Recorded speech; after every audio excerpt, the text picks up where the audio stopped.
Yo.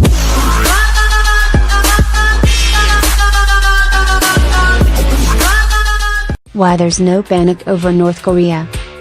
North Korean leader Kim Jong-un visits the command of the Strategic Force of the Korean People's Army, KPA, in an unknown location in North Korea in this undated photo released by North Korea's Korean Central News Agency. Reuters, KCNA. Nothing seems to be able to shake the confidence of markets lately, a dynamic reflected in the recent cover of The Economist's cover, which trumpeted the bull market in everything. The earnings outlook has been more positive in the US, employment is still gathering strength in major economies, and inflation remains benign. Almost everyone agrees stock valuations are high, and yet US stock indices have continued to grind into record high territory seemingly by the day. This is despite North Korean dictator Kim Jong-un and US President Donald Trump in an increasingly tense standoff across the Pacific Ocean. Markets aren't rattled. Guardside offered his explanation. These are clearly high-impact events, but seen as low-probability events, he said. Also, how do you price that? It becomes very difficult, doesn't it? I mean, you could say, I'll assign a probability to it, but that's making a big judgment and then try to factor that into bond yields. I think that's the reality. It becomes something that's very, very difficult to price and model. He added, I think markets get desensitized. So I think the very first time you get a headline in North Korea, you get a big reaction. By the time you've had the 15th headline on North Korea, markets are actually pretty dismissive of it. And I think we see a fair bit of that with all these different political events. China's debt problem. Fitting with the broadly everything's okay theme, he seemed sanguine on China. I think an interesting development with China is one of the ways they've smoothed that growth rate, is they've increased their budget deficit. Which is good, but at this stage in the cycle is not particularly what you'd expect. But wait. That means more debt. And China's debt is now around 300% of GDP by some estimates, and there doesn't seem to be any clear plan to reduce it. You look at the amount of Chinese debt and it's very true to say, in a year it will be a problem, Guardside said. He is right. People do say this every year.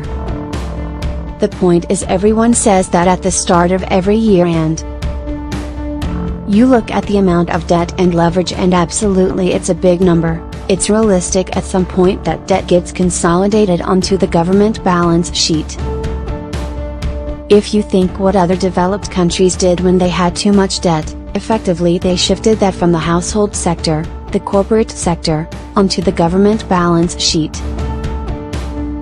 Essentially, the argument here is that Chinese authorities will be able to rescue their own broken and over-indebted corporate sector by doing what central banks did in Europe and the US, buying bonds in a relatively sophisticated way that signals to the market that the central bank is willing to back debt and keep everything under control. That's another way of saying, is China a developed or an emerging market? And it's probably a bit of both in reality. Our sense is they will be able to do that, and manage that adjustment, Guardside said. A decade ago the big question was if the Fed could manage 15% unemployment and a banking system crisis in the world's biggest economy. As the US has recovered, the world has a new economic force to reckon with in China.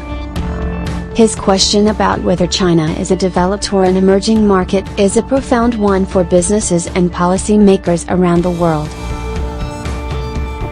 President Xi Jinping has consolidated his power now after the People's Congress this week, and so at least the world can expect an answer in the coming months on that absolutely critical question.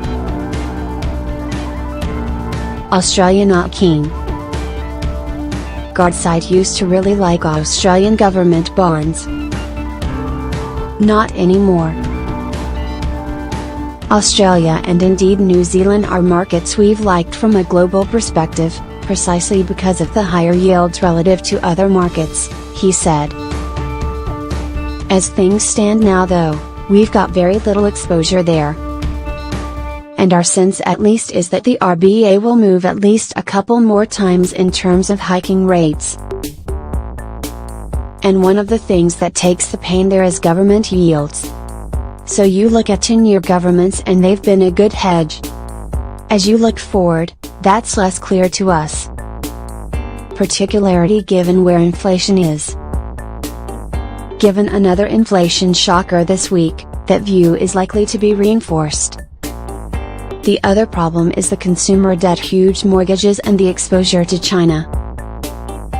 Consumer side, and it looks as if there is too much leverage, Guardside said, but, continuing with his sunny theme, he said macroprudential measures by regulators would help to manage the property market, and that Chinese policy control would solve many problems in the short term as the world's second largest economy shifts from being driven by industry to being directed by consumers. This means a problem for Australia, however. Ultimately that will impact Australia in less demand for raw materials, Guardside said. It's pretty clear from his comments that, despite all the opportunities in a previously fragile world, Guardside isn't keen on having risk in Australia. Too much leverage in households, and China's transition meaning less demand for raw materials. It's essentially a now well-worn story. Australians have built up too much household debt, and China can't save the nation's economy like it did in the run-up to the GFC and the period beyond. The clients are being offered Brazil and Indonesia instead.